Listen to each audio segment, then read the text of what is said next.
Dengan menggunakan kaca interior, kita bisa memilih alternatif yang banyak banget yang tadi saya sebutkan, dan bisa di-custom beberapa case untuk mensinkronisasi interior desainnya dengan warna corporate atau warna klien kalian. Pagi Pak, saya ingin bertanya, apakah yang membedakan kaca transparan dan kaca cermin, mengapa kaca cermin bisa menimbulkan efek maya, sedangkan yang transparan tidak? Oke.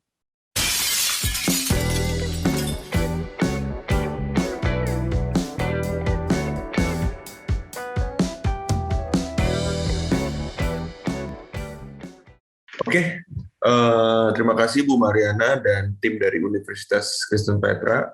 Ini udah kesempatan ketiga kita diundang untuk sharing kelas mengenai material kaca ya terutama. Saya mau perkenalkan diri dulu. Jadi betul kita berdua, Himalaya Abadi dan Glassmart, ini ada satu ekosistem di mana Himalaya Abadi adalah perusahaan yang bergerak di bidang pabrik kaca ya, untuk specialty glass termasuk interior di dalamnya. Dan Glassmart adalah jaringan distribusi dan showroom yang ada di lokasi masing-masing, di luar Jabodetabek dan juga di Jabodetabek. Ya, kami memposisikan diri kami sebagai perusahaan yang bergerak di bidang kaca-kaca specialty atau kaca-kaca spesial yang relevansinya tinggi sekali di industri interior dan arsitektur karena sangat berbau desain. Dan kami sudah bergerak di industri kaca dari tahun 73. Sekarang kami ada 2 pabrik, pertama di Sunter. Di sini saya akan perlihatkan contoh-contoh permesinan, peralatan, di mana kita melakukan kebanyakan pre-proses di sini, pemotongan, beveling, dan lain sebagainya, termasuk beberapa produk kita produksi di sini. Dan juga kita ada pabrik yang kedua di Cikarang, di kawasan industri. Di sini kita ada storage besar, dan juga kita ada line production untuk painted glass, salah satunya. Nah, sedangkan kita punya showroom pusat di Kelapa Gading, Jakarta. Di sini kita lebih ke product knowledge. Kita siapkan sampel yang ukuran besar, kita ada kelas, dan lain sebagainya. Sedangkan untuk showroom yang lebih konsepnya selling atau lebih mendekat ke customer, nah ini namanya Glassmart, yang mana Pak Hadi adalah untuk di Surabaya ya Pak ya. Ini contohnya showroom Glassmart di Jakarta, dan saat ini kita udah ada 7 Glassmart. Jadi mungkin buat teman-teman yang setelah ini mau berkunjung ke Glassmart, silakan untuk mempelajari lebih detail mengenai jenis-jenis kaca yang kita bahas. Nah, kali ini kita record videonya, karena kita akan upload di sosial media dan di YouTube. Jadi buat yang ketinggalan, nggak masalah, bisa di-play lagi di YouTube kita nanti. Ini sosial media kita. Di Instagram @himalayabadi, di YouTube Himalaya Abadi Glass, atau di Spotify, dan juga di website kami. Jadi kita memang geraknya lumayan konsisten di online. Sekarang kita udah di 3.000 subscriber di YouTube dan 8.400 followers di Instagram. Dan nanti videonya akan kita record dan kita akan upload di YouTube kita buat yang ketinggalan. Oke, sekarang kita akan membahas mengenai industri kaca. Kita tarik mundur jauh banget ke pertama kali digunakan material kaca sebagai kebutuhan sehari-hari. Pertama, kita temukan ini sekitar mungkin 2000 tahun sebelum Masehi, di mana material kaca itu dipakai sebagai ornamen vessel yang lebih mewah, biasanya dipakai untuk kerajaan ya, untuk raja, cawan minum, dan lain sebagainya. Dan ini sangat tinggi sekali harganya, jadi tidak semua orang memiliki akses untuk material kaca, hanya royal family. Ini masih berlanjut terus sampai ke kerajaan Roma Bizantin, di mana kaca dipakai sebagai kaca patri, atau sebagai art glass untuk mendekorasi gereja, contohnya karena kerajaan Bizantin yang udah era Roma, era Roma yang udah setelah Konstantin, jadi sudah Kristianity banget. Nah ini menggunakan teknologi kaca yang masih tertutup, waktu itu masih dikuasai oleh Pope dan juga sama kerajaan Roma, jadi nggak bisa diakses secara publik, hanya dipakai untuk gereja dan untuk kepentingan kerajaan. Berikutnya berkembang terus industrinya karena teknologi ini lama-lama tersebar juga, di mana kaca ini dipakai sebagai kaca art glass atau kaca tiup biasanya ya. Dan sekarang sudah berkembang, produk kaca ini sudah dipakai sebagai massal, dipakai sebagai material yang sering dipakai untuk orang-orang umum, tidak lagi hanya terkunci di kerajaan. Contohnya di industri otomotif, jadi windshield seperti ini kalian pakai sehari-hari udah menggunakan kaca. Nah, tapi kita karena membahas soal interior, jadi kita akan membahas kaca yang dipakai untuk interior. Dan tentu aja jenis-jenis kaca yang dipakai di interior itu sangat berkembang pesat, terutama di 20 tahun terakhir. Karena industri kaca sudah berkembang untuk memproduksi kaca dengan finishing, dengan additional feature seperti ini. Contohnya cermin warna dan juga back painted glass. Jadi kita akan fokus mengarah ke industri kaca interior yang berkembang 20 tahun terakhir. Nah, sebelum masuk ke situ, kita perlu informasikan sejenak sifat-sifat dasar dari material kaca itu seperti apa. Nih, saya akan listing karakteristik umumnya. Tentu aja pertama tembus cahaya. Ini yang dipakai, fungsi yang dipakai, karakteristik yang dipakai paling umum untuk kaca gitu. Jadi orang pasti first impression-nya, oh material tembus cahaya gitu ya. Memantulkan cahaya sedikit, tidak berpori-pori, tidak menyerap air, makanya sering dipakai menjadi curtain wall atau fasad kulit bangunan. Menyerap dan menghantarkan panas karena materialnya dari silikon oksida. Tingkat flatness yang tinggi juga sangat penting, terutama untuk di industri interior. Nanti saya akan bahas. Kaca bisa pecah, bisa patah. Beratnya ini penting, 2,5 kg per milimeter untuk 1 meter persegi. Nanti di screenshot atau di save aja, karena pasti akan bersinggungan dengan berat kaca. Ini penting banget. Dan komposisi kimia utamanya adalah silikon dioksida, SiO2. Nah, bagaimana bergeraknya industri kaca? Siapa yang memproduksi, siapa yang memproses, siapa yang memasang? Ini saya bikin diagram sederhana seperti ini yang bisa kalian lihat di layar. Sebenarnya secara umum industri kaca interior ini akan diproduksi oleh 3 prosedur. Pertama, glass producer yang membuat kaca. Yang kedua, glass processor yang memproses kaca. Dan yang ketiga, glass installer yang memasang kaca. Jadi kalian mesti tahu framework-nya seperti ini dulu. Nah, kita mulai dari glass producer. Glass producer ini membuat kaca dari bahan baku, pasir silika, sampai ke kaca berbentuk slab lembaran. Nah, nggak cuman dari pasir silika ke kaca-kaca bening seperti ini, tapi juga nanti ada pabrik, contohnya seperti kami, yang memproses kaca bening dari slab lembaran dengan additional feature, seperti memberikan warna, memberikan cermin, memberikan pemburaman seperti itu. Nah, untuk ilustrasinya saya akan berikan contoh-contoh foto. Seperti ini. Glass producer, dia membuat raw material adalah pasir silika, jadi bentuknya pasir, dan dicairkan, dipanasi dengan suhu tinggi sampai berbentuk lava atau mencair. Setelah itu di ujung dikeringkan dan dipotong seperti slab lembaran, jadi nanti akan menjadi kotak-kotak atau persegi panjang. Nah, ini contohnya saya ambil dari Caspian Float Glass. Ini bukan di Indonesia, di luar negeri. Kita biar netral. Mereka memproduksi kaca dari pasir menjadi kaca bening yang bentuknya lembaran. Nah, setelah itu, ini skop kami, Himalaya Abadi. Dari kaca bening itu, kita proses lagi, contohnya ini mesin kami, back painting, untuk memberikan warna. Atau ada pabrik-pabrik lain yang memberikan mirror atau pemburaman seperti itu. Nah, ini konteksnya adalah sebagai glass producer, membuat kaca dari raw material sampai menjadi kaca bening atau sampai memberikan additional feature tambahan untuk kaca tersebut.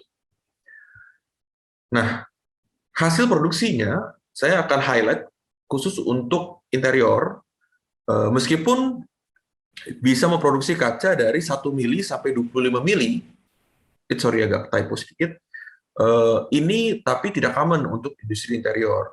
Nah, yang common adalah yang saya highlight dengan warna kuning. Pertama, untuk non-coated glass maksudnya adalah yang produk generiknya, warna transparan, warna tinted biasa atau warna extra clear, itu biasanya kita pakai yang 5, 10, dan 12 mili untuk industri interior. Nah, sedangkan untuk yang coated itu yang lebih ke mirror, back painted, pewarnaan, dan sebagainya itu kebanyakan 5 mili. Kenapa? Nanti saya akan jelaskan di segmen berikutnya mengenai pemasangan. Ini relevannya di situ. Oke. Nah, ini juga saya mau mention sedikit, slab-nya tuh tidak ada standarisasi yang generik. Seperti contoh, kalau mungkin industri tiles ada ukuran 30x30, ada yang 60x60, bahkan yang lebih besar sekarang udah ada ya. Tapi di industri kaca ini, slab-nya tuh bervariasi tergantung dari kapasitas dari glass producernya ataupun mesin-mesin yang kita pakai untuk membuat kaca-kaca lembaran. Ini contohnya ada yang 1,83, 2,44, ini biasanya untuk kaca-kaca bertekstur, 2,13 kali 305 yang standar, atau yang lebih besar 3,3, 3,6. Jadi benar-benar kita mesti teliti banget untuk meminimalisir waste yang terjadi di lapangan. Karena setiap jenis kaca ini memiliki formulasi slab lembaran yang berbeda-beda. Nanti kita akan bahas dan kita akan berikan tabel, terutama bisa di-download di website kita, jenis kaca apa aja dan slab size-nya berapa aja. Supaya nggak salah dan tidak menjadi unefisien gitu ya, karena kan mendesain harus mengikuti modulasinya. Nah, saya akan masuk ke glass processor. Tadi kita udah bahas glass producer, sekarang glass processor. Nah, siapa glass processor? Glass processor ini adalah perusahaan atau pabrik yang memproses kaca dari bentuk slab lembaran, dikecilkan, dipotong-potong, dan sampai siap untuk dipasang ke lapangan. Nah, contohnya ada proses apa aja? Proses potong, proses poles keliling, proses bevel, proses lubang, dan lain sebagainya. Terus juga proses tempering dan proses laminating. Ini penting untuk fitur safety glass dan juga untuk perkuatan. Tapi nggak semuanya harus dilakukan proses ini, karena ada beberapa produk seperti cermin itu tidak perlu dan tidak bisa. Nah, mereka ini memiliki fasilitas mesin yang berbeda dengan glass producer. Ini saya akan berikan contoh mesinnya. Contohnya seperti ini adalah mesin drilling untuk melubangi kaca. Ini adalah alat potong kaca, T-cutter. Dan di bawah sini adalah mesin untuk memproses tempering yang di sebelah kiri, dan yang di sebelah kanan laminating untuk membuat dua kaca menjadi satu dan ada fitur safety-nya. Jadi mereka ini yang akan memotong-motong dan memproses kaca sebelum dipasang di lapangan. Seperti itu. Terus setelah glass processing, kacanya kan sudah dipotong, sudah disiapkan untuk dikirim ke lokasi project, barulah perusahaan berikutnya, glass installer atau perusahaan instalasi. Mereka ini yang mengambil kaca dari glass processor untuk dipasang di lapangan. Nah, berkaitan dengan instalasi kaca, kita mengenal dua sistem. Sistem pertama adalah sistem tempel, yang kedua adalah sistem frame dan frameless. Nah, sistem tempel ini contohnya menggunakan kaca glass tone atau back painted glass. Ini ditempel ke dinding yang sudah dilapis dengan triplek atau GRC. Kita ambil contoh seperti ini. Oke, kita lanjut lagi. Jadi ini kaca back painted yang warna putih, putih susu ini, kita tempel di dinding beton seperti ini, tapi yang sudah dilapiskan dengan backing GRC atau triplek. Nah, ini beberapa ada yang mau tambahin rangka dulu supaya lebih flat, itu pun nggak masalah. Dan ini adalah sistem tempel, di mana kacanya ini ditempel ke dinding, atau ditempel ke furniture, atau ditempel ke bagian-bagian yang pengen di cover. Karena kaca-kaca ini bersifat tidak tembus pandang. Nah, ini yang tadi saya bilang, ini thickness-nya common-nya tuh di 5 mili. Karena kalau misalnya menggunakan thickness yang lebih tebal, dia akan lebih berat, meskipun masih mungkin. Nah, berikutnya, ini adalah contoh untuk kaca-kaca yang bersifat translucent dan transparan. Kita masukkan ke dalam frame atau dengan instalasi frameless seperti ini. Jadi ini contohnya di sebelah kanan, kaca acid namanya. Ini kita sistemnya adalah frameless. Jadi frame-nya sebenarnya tetap perlu, tapi kita sembunyikan di lantai atau di plafon. Nah, ini sistemnya adalah di mana kacanya ini akan dimasukkan ke frame dan juga diganjel oleh karet supaya tidak terlalu keras ya bebannya. Setelah itu kita lem silikon di keliling kacanya supaya tidak tembus air, contohnya di kasus ini.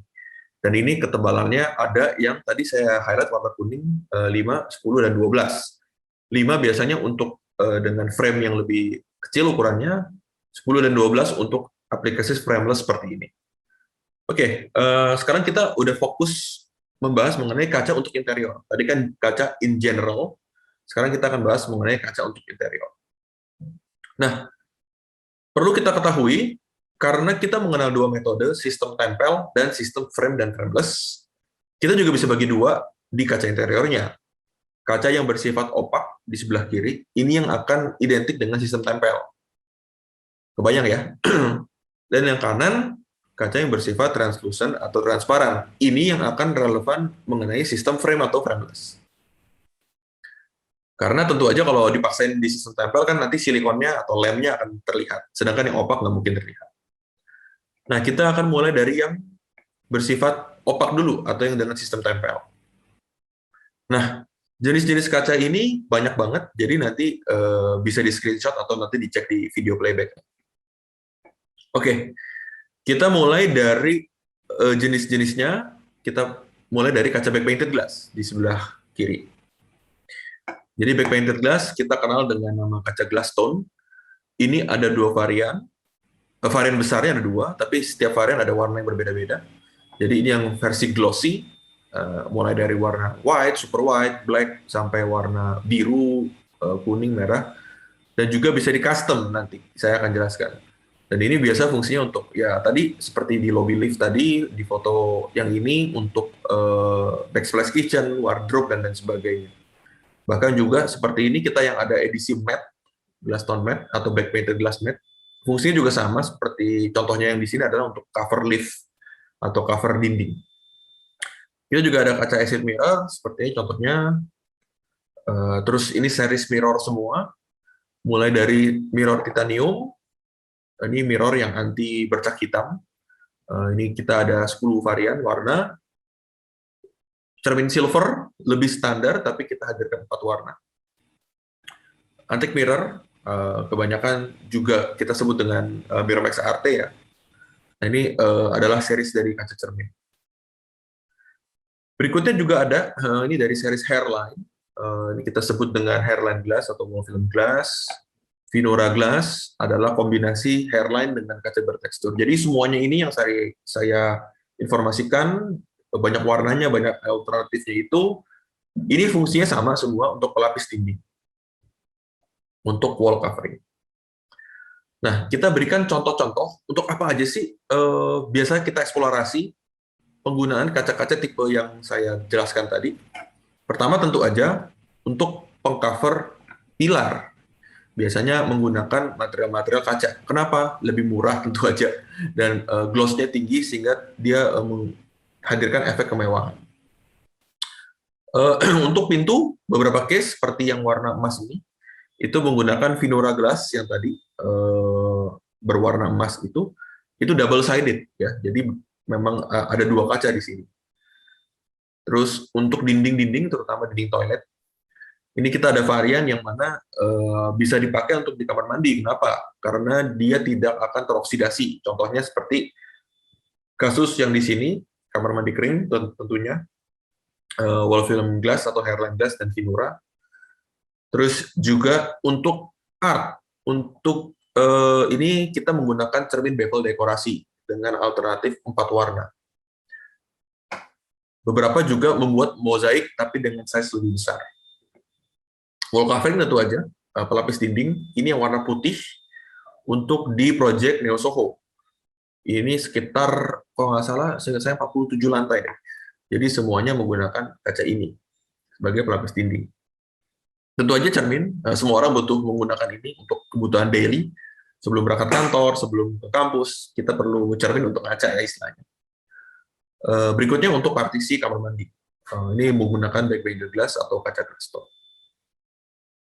Contoh lagi, seperti portal-portal di retail shop atau di mall, itu butuh menggunakan kaca series tempel atau kaca yang opak. Contoh lagi dari wall cover, ini untuk di DPLS Group atau grupnya Venco. Nah, ini yang warna emas ini yang saya sebut dengan hairline glass tadi. Atau untuk sesimpel untuk top table, untuk furniture, ini yang warna merah, kaca glass tone atau kaca back painted. Nah, tadi saya berikan contoh-contohnya, saya akan berikan alasannya kenapa. Kita ambil 2 case study, kenapa menggunakan material kaca untuk di area wall covering seperti yang saya contohkan. Pertama, balik lagi karena kaca ini mewah, terlihat eh, ekstravagan, tapi dengan cost yang tidak terlalu tinggi jika dibandingkan dengan material-material lainnya seperti batu-batu alam yang rare ya contohnya. Mewah ini bisa dikonotasikan glossy tergantung desainnya ya, atau matte. Jadi beberapa customer kita sekarang udah lebih suka matte dan merasa matte lebih mewah. Tapi kan ini kan subjektif, menjadi perdebatan dari interior designer. Tapi karena kaca bisa tersedia dari matte dan glossy, jadi ini nggak jadi masalah di industri kaca. Tentu aja kita perlu material yang bisa mudah dilubang dengan contohnya seperti kita mau menyematkan nomor 41 di sini dan juga untuk lobby lift punya tombol, kita perlu lubang. Kaca dengan mudah bisa dilubang, tidak masalah. Nggak seperti material lainnya yang mudah pecah atau hancur. Terus kaca memiliki keunggulan yaitu slabnya besar-besar. Jadi contohnya seperti tadi yang saya screenshot, 2 meter kali 3 meteran. Jadinya ini bisa menghasilkan modul-modul besar tanpa terlalu banyak nut dengan menggunakan kaca. Kaca adalah material yang mudah dibersihkan. Nggak perlu sering-sering dipoles seperti batu-batuan. Tidak kusam seperti bahan baku kertas ya. Jadi kita cukup membersihkan dengan cairan pembersih biasa aja. Dengan bisa dibeli di Indomaret atau di supermarket seperti itu. Dengan menggunakan kaca interior, kita bisa memilih alternatif yang banyak banget yang tadi saya sebutkan dan bisa di custom beberapa case untuk mensinkronisasi interior desainnya dengan warna corporate atau warna klien kalian. Flat tidak bergelombang penting, ini terutama dari segi estetika, karena kalau misalnya kita bandingkan dengan material plastik base, itu untuk pelapis dinding dia akan bergelombang dengan tinggi. Mungkin kalau ke mall nanti coba cek deh, ada yang menggunakan plastik sebagai pelapis dinding, itu akan bergelombang patulannya. Sedangkan dengan kaca dia tidak bergelombang lagi. Nah ini beberapa case tadi lagi sama mewah. Saya ulang, tidak rusak di area lembab untuk beberapa case seperti cermin titanium, mudah dibersihkan, untuk bercermin tentu aja, fungsi universalnya. Nah, itu dia adalah kaca-kaca yang bersifat opak dengan sistem tempel. Nah, bagaimana dengan yang versi transparan atau translucent? Kita akan berikan contohnya terlebih dahulu. Ini contoh-contohnya. Pertama, ini adalah kaca super clear atau kaca extra clear. Kita kenal dengan nama kaca kristal. Jadi kaca ini memiliki kejernihan tinggi banget, tidak berwarna hijau seperti ini. Fabric glass atau kaca Lamilux ini adalah kaca yang kita sematkan kain. Ini kain real ya, bukan printingan ke dalam dua kaca dengan sistem laminate EVA. Nah, terus ini juga kaca bertekstur atau pattern glass yang lagi terkenal adalah nomor 2 ya. Biasa mungkin dikenal dengan flute glass sekarang. Terus kaca acid atau kaca buram, ini berbeda dengan stiker karena ini adalah real edge, memburamkan permukaan kaca secara permanen. Terus berikutnya ada alternatif lainnya, acid edge dengan tekstur di sebelah kiri, cermin berpola, bahkan sampai PDLC smart glass, jadi kaca yang bisa buram bening. Jadi kalian lihat tadi, ini semuanya masih transparan dan translucent. Jadi objek yang ada di belakang kaca ini masih bisa terlihat, meskipun samar-samar ya, seperti contohnya yang telur dan gelas di sini. Jadi masih bisa nembus, sehingga tidak bisa diaplikasikan untuk ditempel, karena nanti lemnya pasti terlihat. Ini contohnya lagi yang tadi saya maju lagi. Nah, secara general, penggunaan kaca-kaca yang bersifat translucent garis miring transparan adalah cuman di dua kategori ini, sebagai partisi atau pintu dan juga sebagai display dalam furniture. Kita akan ambil contoh seperti ini yang dipakai di pintu. Ini contoh-contohnya seperti di shopfront di dalam mall, juga sebagai sekat untuk di restoran. Ini yang saya maksud di sini, kaca yang tinggi untuk display di fashion store-nya seperti ini.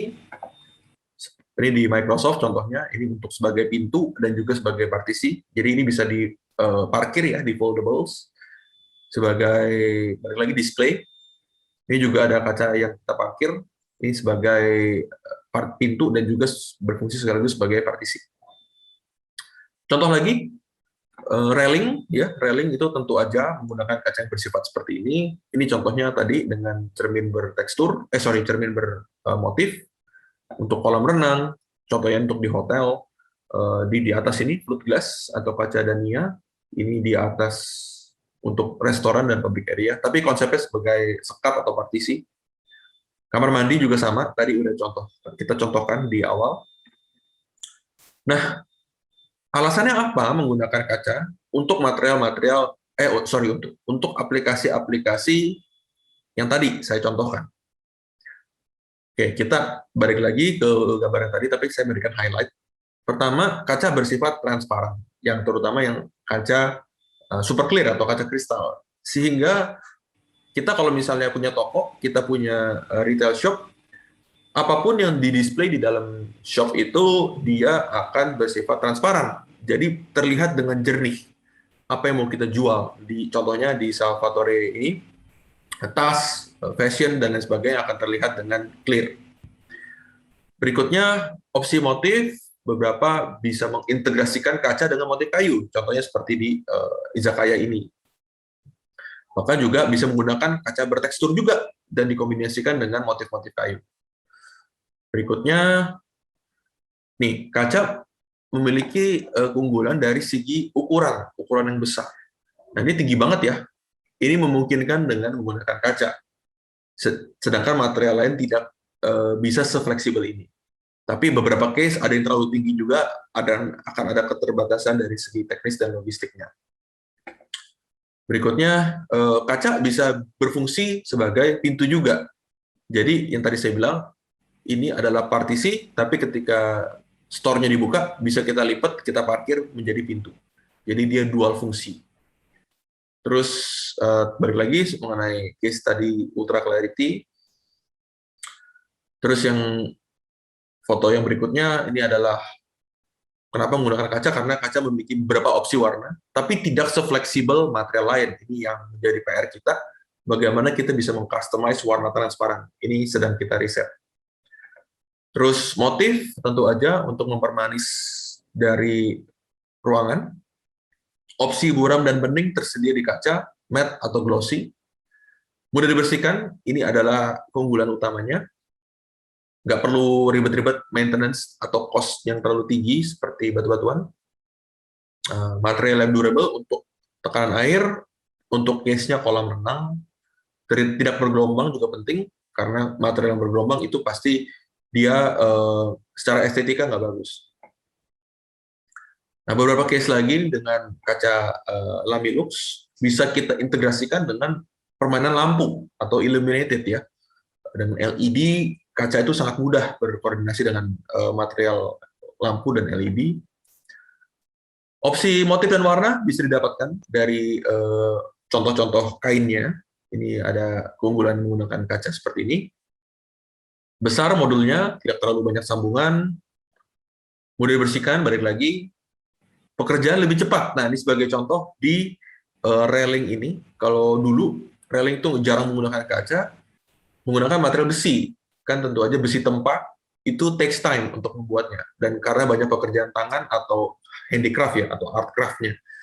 Tapi dengan menggunakan kaca, ini pekerjaan akan jauh lebih cepat. Sebagai contoh, railing-railing seperti ini bisa dikerjakan dalam waktu hitungan hari, dibandingkan dengan material besi tempat. Contohnya itu akan takes time sampai mingguan, bahkan sampai bulan. Mewah, karena glossy dan bisa matte juga. Nah, sebagai furniture, kenapa menggunakan kaca? Pertama, objek yang ada di dalam display itu akan terlihat dengan sempurna. Contohnya dengan kaca kristal, dan ini case-nya di jam tangan mewah ya. Nah, ini kaca kristal ini tidak memiliki warna hijau, jadinya akurat warnanya. Dan juga berikutnya, kaca ini bisa diperkuat dengan sistem tempering untuk menaruh material-material yang ada di atas kacanya. Seperti contoh ini ada roti, display bakery, tentu aja bisa naruh roti dan rak-rak yang di atasnya lagi, karena kita sudah perkuat kacanya. Dan berikutnya, mudah di maintenance, gampang, tinggal beli alat pembersih kaca, wiper, dan kita bersihkan. Dan berikutnya, yang perlu kita highlight lagi adalah kaca adalah material yang tidak mudah baret dibandingkan dengan plastik gitu. Sehingga displaynya tidak akan terlihat kusam dalam waktu jangka panjang yang lebih panjang gitu ya, ketimbang dengan material plastik based. Oke, itu aja. Mungkin saya kembalikan lagi ke Bu Mariana untuk sesi Q&A. Jadi saya belum lihat chat sih, mungkin udah ada banyak chat ya, pertanyaan-pertanyaan. Oke, saya kembalikan Ya, ke Bu Mariana. terima kasih Pak Wilson untuk materinya. Untuk para mahasiswa silahkan pada kesempatan yang ada pada hari ini, yang mau bertanya atau yang ingin tahu terkait dengan kaca, boleh silahkan tulis di kolom chat ya, supaya nanti Pak Wilson dan Pak Hadi bisa memberikan jawaban, kalian bisa lebih paham terkait dengan kaca, aplikasinya bagaimana, jenis-jenisnya, prosesnya ya. Silakan. Oke, ini sudah ada pertanyaan Pak dari Evelyn. Kira-kira untuk produksi kaca itu ada maksimal panjangnya kah? Jika ada minimal dan maksimalnya berapa meter ya Pak? Oke, nanti saya akan jawab yang untuk case ini. Nanti mungkin teman-teman saya jelaskan dulu, nanti saya akan split pertanyaannya ke Pak Hadi juga untuk menjelaskan dari segi pemasangan tentunya, dan juga untuk memberikan informasi tambahan. Oke, tadi pertanyaannya mengenai modulasi kaca ya. Ya. Sebenarnya balik lagi saya akan mundur ke slide yang ada Caspian Glass. Ini dia. Oke, ini adalah pabrik yang membuat kaca slab lembaran. Sebenarnya dia itu memiliki, kalau dipaksa, dia bisa sepanjang mungkin. Karena kan dia sistemnya adalah dilelehkan dan dia di roller ya. Ntar ada pita panjang, terus tinggal dipotong sesuai dengan kebutuhan. Cuman balik lagi, apakah itu praktikal? Tidak. Jawabannya tidak praktikal. Kenapa? Karena kalau misalnya kita potong si kaca itu per 20 meter pita panjang. Jadi slabnya mungkin let's say 2,4 dikali 20 meter gitu kan, satu slab panjang. Ini tidak praktikal. Kenapa? Karena bayangin aja ini kaca kan material bisa pecah. Kita harus transport dengan menggunakan truk yang panjangnya 20 meter. Itu kan nggak realistis ya. Jadi kebanyakan produsen seperti Caspian Glass ini akan memodulasi ke modul-modul yang common dan bisa dilakukan logistik atau pengiriman dengan menggunakan metode yang common gitu ya. Makanya kebanyakan di 2x3 meter itu yang paling umum. Sedangkan ada beberapa case tentu aja project yang minta spesial di mungkin 4 meter, 6 meter, 9 meter itu masih possible karena kendaraannya masih ada yang bisa mensupport untuk kaca-kaca sepanjang itu. Tapi kalau udah lebih panjang lagi dia akan kesulitan. Oke? Sudah menjawab ya harusnya. Oke, lanjut. Ya. Untuk pertanyaan yang kedua dari Jennifer, Jennifer ingin bertanya, apakah semua kaca sifatnya mudah memuai? Apakah ada kaca khusus yang tidak mudah memuai ketika terkena suhu panas atau dingin? Mungkin ini untuk yang dipasang di bagian luar kali ya, Pak? Iya, mungkin Pak Hadi yang bisa bantu saya untuk menjawab ya. Oke. Untuk pertanyaannya Jennifer ya. Oke, kaca bisa memuai untuk terkena suhu panas atau suhu dingin. Sementara ini memang material kaca bisa memuai, tapi kita untuk pemasangan biasanya kasih space untuk pemuaian itu. Tapi untuk memperkuat kaca terhadap suhu panas atau dingin, biasanya yaitu dengan proses tempering. Oke. Untuk kaca khusus yang tidak mudah memuai, saya rasa tetap terkena suhu panas, sifat kaca tetap memuai. Ya, memang dasar material itu seperti itu ya. Seperti besi juga kan tidak ada besi. Ya, nggak tahu deh, mungkin industri besi beda ya. Ada yang metaloid khusus, tapi kalau kaca tidak ada, belum ada yang level pemuaiannya kita bisa kontrol itu belum ada. Ya, saya rasa itu sih. Oke, kita lanjut ke pertanyaan selanjutnya dari Alan. Pak, biasanya akan ada kaca yang memiliki ketahanan berbeda-beda. Apa yang membuat kaca memiliki ketahanan yang berbeda-beda? Mungkin prosesnya itu ya Pak ya, yang ada yang tempering atau yang Iya, kencang gitu ya. iya. Mungkin pertanyaannya itu agak ini ya, agak ngambang. Cuman mungkin kita bisa jawab dengan gini kali ya. Jadi kaca itu tuh bukan berarti bahan bakunya berbeda-beda. Kita lagi ngomong kaca arsitektur ya. Karena ntar kalau kaca untuk industri chemical tuh beda lagi tuh. Kalau di industri arsitektur dan interior, ketahanannya sebenarnya sama semuanya. Tapi yang membedakan nanti adalah ada beberapa kaca yang bisa kita proses lebih lanjut di proses tempering. Itu akan memperkuat molekul kacanya sehingga berbeda. Tapi tentu aja bahan bakunya tetap sama, material yang itu aja. Nah, mungkin tadi si Alan ya namanya ya, ada ketahanan berbeda-beda itu betul, tapi bukan untuk industri interior dan arsitektur. Biasanya itu untuk industri kita sebut apa ya? Tahu Pirex atau yang lab-lab kimia itu kan menggunakan material kaca ya. Nah, itu tuh adalah material kaca, tapi itu beda industri. Jadi kita nggak bisa menjawab lebih detail. Itu skopnya lebih ke kaca untuk kebutuhan industri. Gitu. Jadi memang ketahanannya berbeda. Tapi itu bukan skop kita. Mungkin Pak Adi mau menambahkan sesuatu, Pak Adi? Oh ya, mungkin saya tambahkan kalau memang dari sisi kekuatan ya dengan tempering, tapi kalau memang dibutuhkan misal untuk safety juga bisa didouble itu dilaminasi. Mungkin itu juga masuk ke ketahanan ya. Bagi Alan mungkin nanti bisa bedakan aplikasinya mau kemana. Gitu. Oke, terima kasih Pak Adi. Ya, lanjut ke pertanyaan selanjutnya dengan Rachel. Pagi Pak, saya ingin bertanya bagaimana cara pewarnaan kaca. Apakah kaca transparan juga bisa diberi warna tapi tembus pandang? Waduh, ini ada dua jenis ya, itu pewarnaan itu ya. Ada yang tinted, ada yang cuma bagian belakangnya aja. Iya. Mungkin Pak Vincent bisa jelasin. Halo, iya. Sorry tadi agak suaranya agak kurang. Jadi pewarnaan kaca itu kita bagi menjadi dua secara standar ya. Kaca yang diwarnain pada saat proses di float line ini, contohnya di sini, dengan mengganti kandungan mineral dan mencampur di silikon oksidanya. Jadi itu berubah menjadi kaca transparan dengan warna tertentu, contohnya warna bronze atau warna grey. Problemnya adalah untuk mengganti warna ini membutuhkan effort yang luar biasa dan biaya yang luar biasa tingginya. Sehingga secara standar untuk kaca-kaca ini kita tidak bisa terlalu banyak customize dengan metode yang tadi saya bilang, itu adalah metode membuat tinted glass atau kaca ribbon lah nama istilahnya. Sehingga warnanya tidak bisa di-customize terlalu ekstrim karena cost-nya yang terlalu tinggi.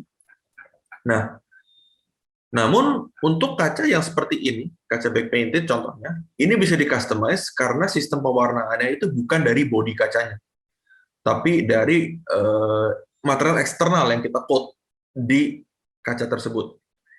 Ini berlaku untuk yang back painted seperti ini, yang matte juga, atau mirror, karena mirror ini ada proses coating dengan logam gitu ya. Jadi logamnya ini akan memberikan warna, bukan dari material kacanya. Nah, bagaimana dengan warna transparan? Ini sebenarnya PR yang lumayan besar. Saya akan ambil contoh. Ya, ini ada. Kita sempat berhasil buat eksperimen. Saya akan share di sini. Oke. Terlihat ya? Oke, ini perkembangan dari riset kami. Nanti kami akan melakukan proses pewarnaan di permukaan kaca, tapi bukan dengan sistem tinted, bukan dengan mengganti raw material dan bodinya berubah menjadi berwarna, tapi kita melapiskan warna transparan ke permukaan kaca. Beberapa bulan yang lalu kita sudah sempat tes di warna kuning, saya berikan contohnya kemarin, tapi sekarang kita udah berhasil di kaca yang besar. Jadi kedepannya akan ada teknologi seperti ini. di warna custom tapi tetap tembus pandang. Nanti kita masih dalam proses setting suhu, setting ketebalan coatingnya. Nanti kita akan update lagi lebih detail. Jadi ini saya balikin lagi ke sini. Buat nanti yang nonton di YouTube juga kita akan update lebih detail lagi. Oke, balik ke Bu Maria. Oke, terima kasih Pak Wilson. Kita lanjut ke pertanyaan selanjutnya. Ini pertanyaan cukup banyak sudah ini Pak. Ada dari Juana. Pagi Pak, saya ingin bertanya apakah yang membedakan kaca transparan dan kaca cermin, mengapa kaca cermin bisa menimbulkan efek maya, sedangkan yang transparan tidak? Oke, mungkin ini Pak, saya juga ya Pak Yadi ya. Oke, Ya,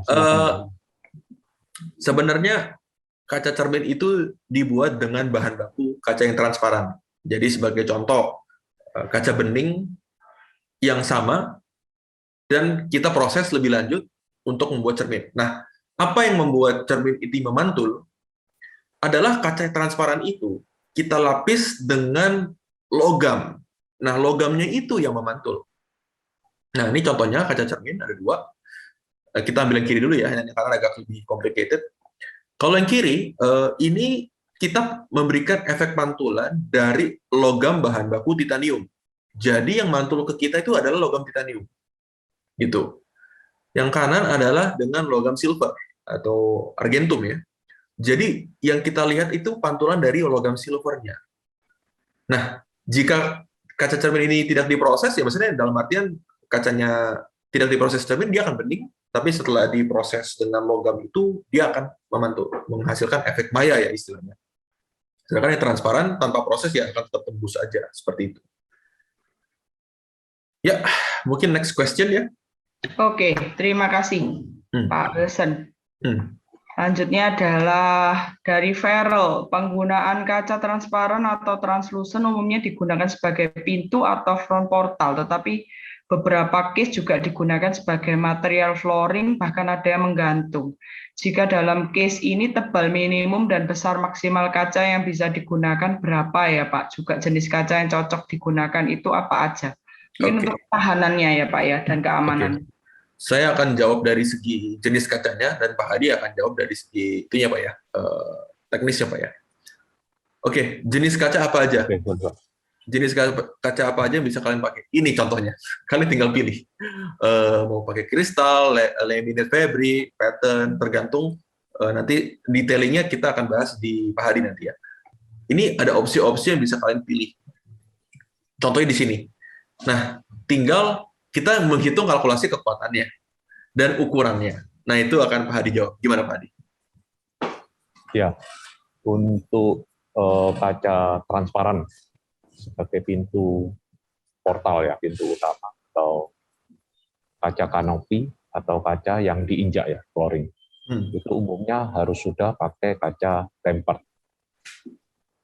Untuk kanopi dan flooring umumnya juga pakai kaca laminate. Pintu portal juga pakai kaca laminate atau double. Itu difungsikan selain ketahanannya tambah kuat, tapi juga dari tadi seperti tadi sisi safety-nya. Jadi kita juga perlu sisi safety. Untuk ketebalannya bisa disesuaikan dimensinya. Jadi apabila misal ada flooring atau atap kanopi ya, yang rangkanya ukuran semeter kali semeter, nah itu mungkin kita bisa 80 kali 80 tiap rongga rangkanya. Itu kita bisa pakai 10 mili atau 5 plus 5 kalau laminate gitu, atau 12. Ya, jadi mungkin kesimpulannya case by case ya Pak ya, tergantung besaran lubangnya, tergantung besaran beratnya gitu nanti kita itu. Tapi yang penting adalah pilih kaca dari seleksi yang di layar ini, terus kita proses tempering atau proses laminating gitu untuk safety. Oke, ini juga termasuk yang dipakai biasa di mall-mall ya Pak ya, untuk railingnya ya? Iya. Ya, betul Bu Mariana. Oke, kita lanjut ke pertanyaan selanjutnya dari Jovanus.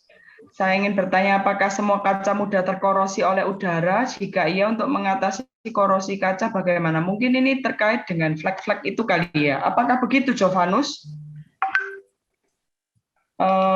biasanya kan kaca kalau misalnya untuk yang di luar itu kadang-kadang bisa keluar bercak-bercak kan Pak ya untuk jangka waktu tertentu sehingga terlihat seperti kerak kaca begitu. Nah, ini Oke. bagaimana cara mengatasinya?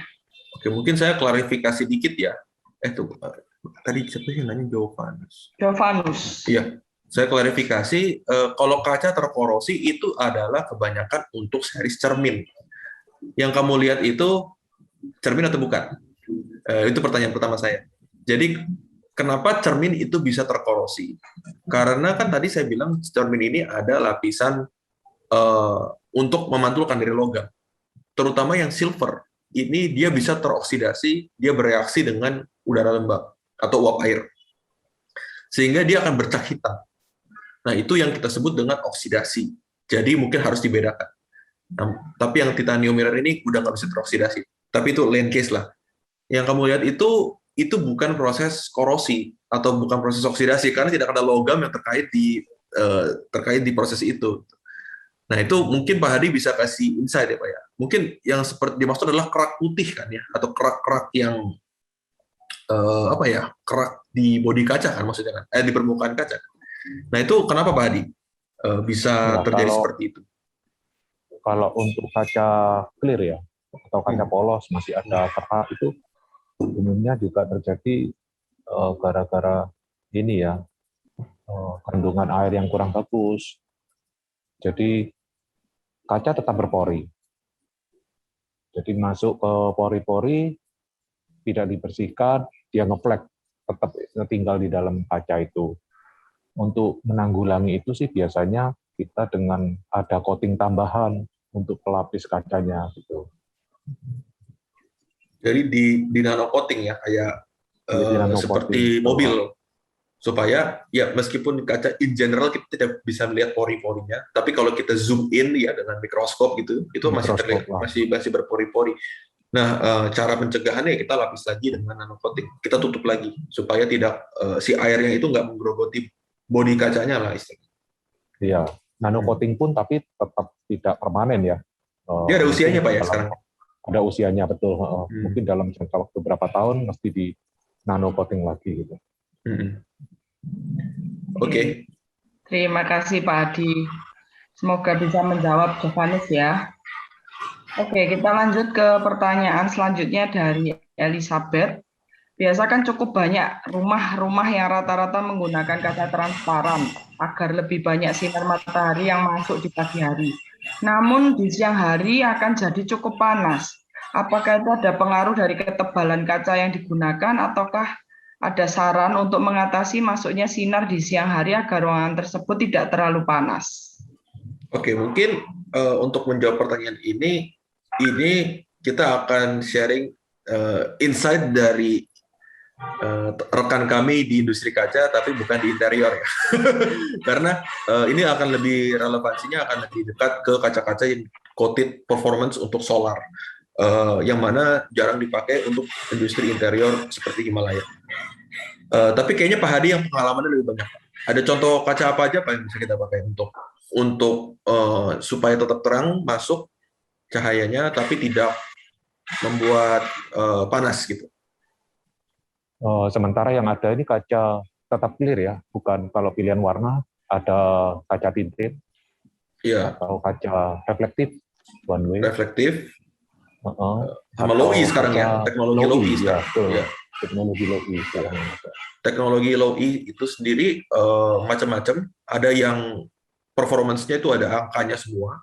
Terus juga ada yang mesti di IGU, di laminate dan lain sebagainya. Tapi itu konteksnya lebih ke industri fasad ya, bukan industri interior. Jadi mungkin kita nggak bisa bahas terlalu di luar skop kita yang terlalu banyak. Oke, terima kasih Pak Hadi dan Pak Wilson. Kita lanjut ke pertanyaan selanjutnya dari Devina. Kaca jenis apakah yang digunakan untuk dekorasi terhadap jendela di gereja-gereja seperti kaca bergambar di gereja Katolik? Lalu bagaimana cara perawatannya, Pak? Oke, jadi saya tampilkan foto di sini ya. Ya. Oke, ini beda genre, Devina. Beda genre untuk kaca di gereja-gereja Katolik itu kita masuk ke dalam genre art glass atau kaca patri. Genre ini udah ada lama banget dari zamannya Roma. Seperti contoh di sini ya fotonya. Namun kita menghadirkan genre yang baru nih, kaca-kaca spesial yang dari Himalaya atau kaca, banyak yang sebut kaca interior, tapi kita mungkin lebih sebutnya kaca spesial ya. Cara pemasangannya berbeda, cara pembuatannya berbeda, karena kaca-kaca yang untuk gereja atau kaca patri ini, art glass ini kebanyakan lebih berurusan dengan handicraft atau craft dari tangan, artisan ya. Nah, pembuatannya takes time pasti, dan costly banget karena akan bergantung kepada artisnya. Nah, tapi cara perawatannya sama dengan kaca-kaca pada umumnya, yaitu dengan cairan pembersih kaca. Cuman karena dia itu lebih tipis, ini mesti lebih ekstra hati-hati. Jadi nggak boleh terlalu kasar untuk ditekan-tekan, takutnya kan dia patah atau retak gitu.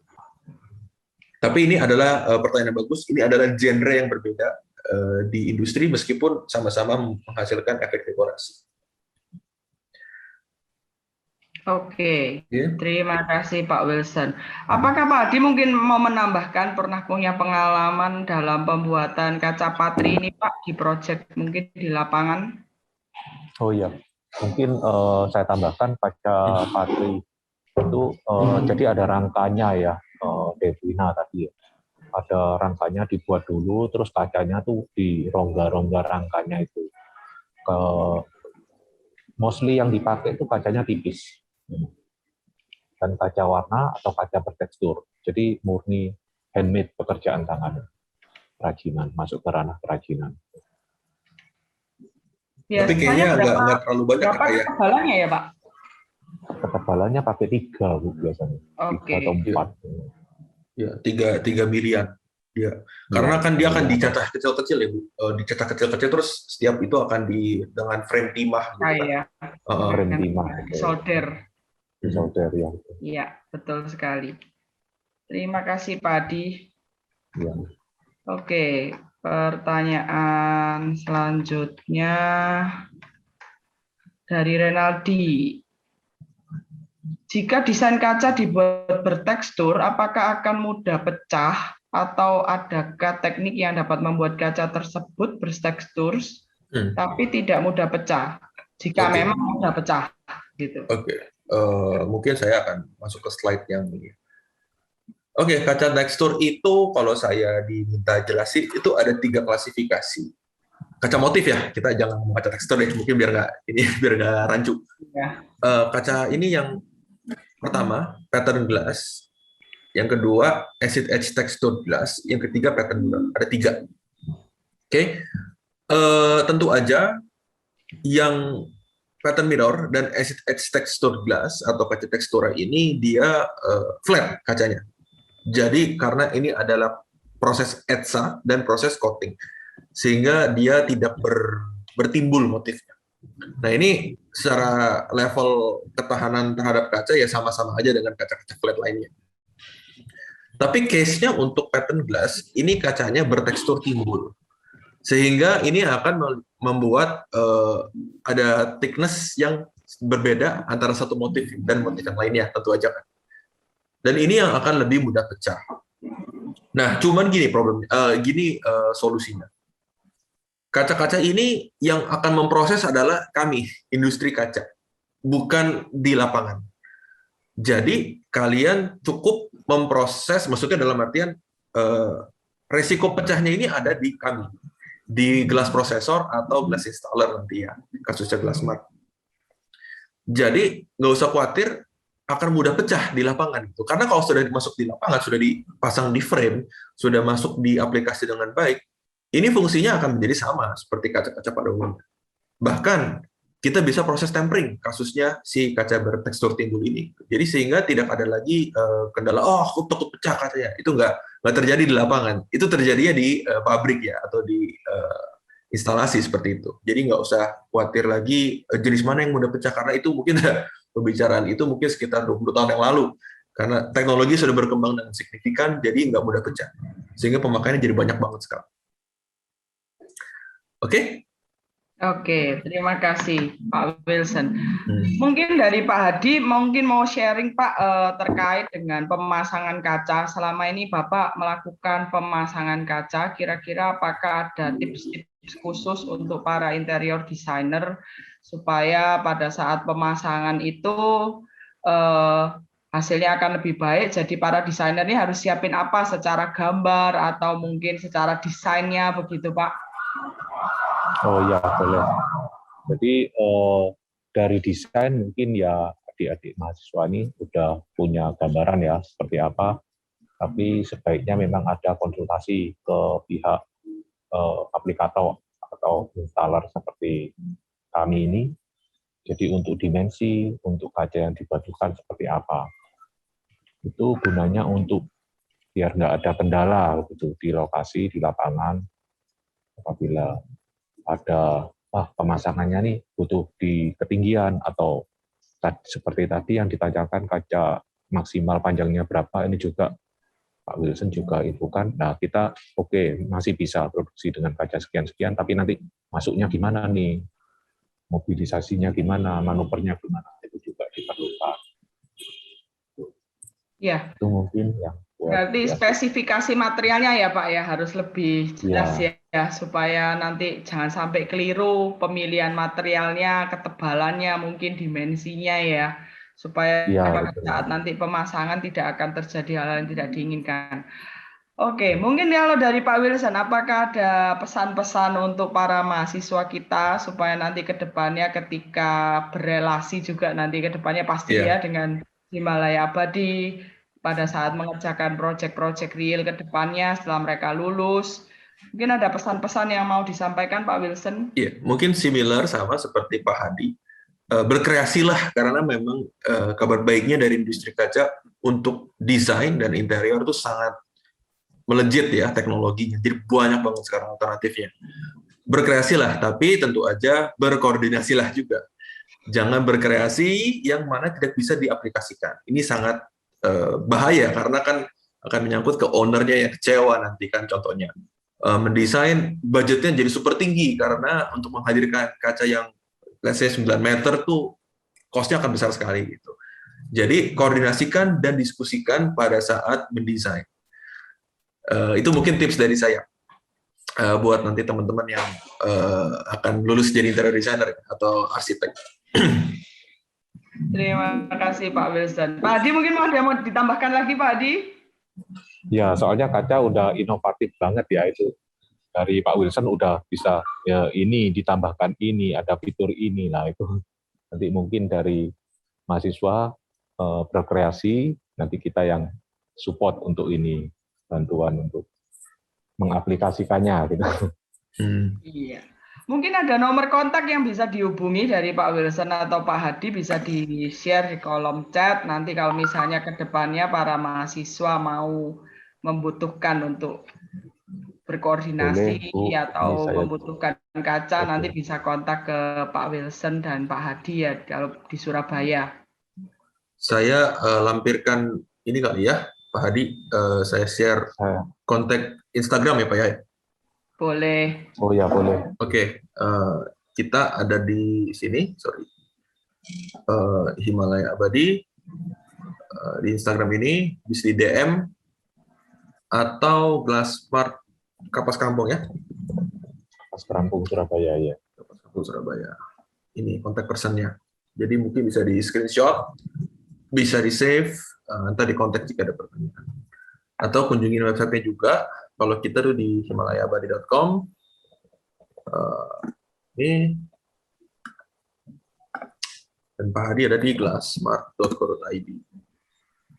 Ya, ini himalayaabadi.com.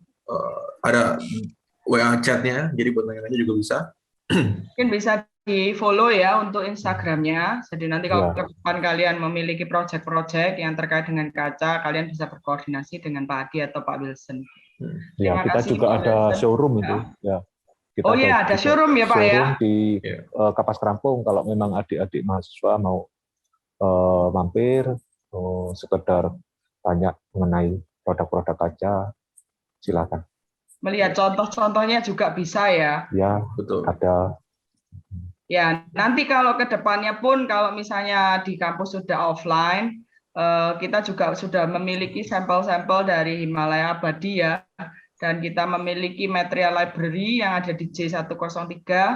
Jadi Anda bisa main ke sana ya untuk bisa lihat aneka material, sampel-sampelnya dan produknya ya secara real begitu. Jadi kalian bisa nanti juga kunjungan ke material library kalau misalnya mau melihat. Oke, terima kasih Pak Wilson dan Pak Hadi. Sebelum kita akhiri kelas kuliah kita foto bersama dulu kali ya Pak ya. Saya minta semua para mahasiswa, Bu Juanita juga untuk open cam dan background-nya bisa dipasang supaya kita bisa foto bersama. Silahkan. Oke, terima kasih. Terima kasih semuanya. Terima kasih Pak Wilson dan Pak Hadi. Saya atas nama Program Studi Desain Interior mengucapkan banyak terima kasih untuk sharingnya hari ini dari Himalaya Abadi dan Glassmart Surabaya.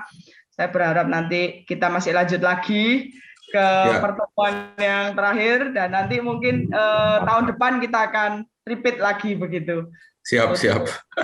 Oke, terima kasih. Mahasiswa yang baru lagi. Terima kasih. Tahun depan kita udah bisa offline kali Bu ya. Mungkin nanti saya terbang ke Surabaya atau gimana gitu ya. Boleh. Semoga demikian Pak. Semoga tidak ada pandemi lagi begitu ya. Oke, terima kasih Pak Hadi dan Pak Wilson. Pak Hadi dan Pak Wilson boleh meninggalkan tempat terlebih dahulu karena kita lanjut ke sesi praktikum dengan para mahasiswa begitu. Oke. Terima kasih. Pamit dulu. Pamit dulu ya. Selamat siang. Terima kasih.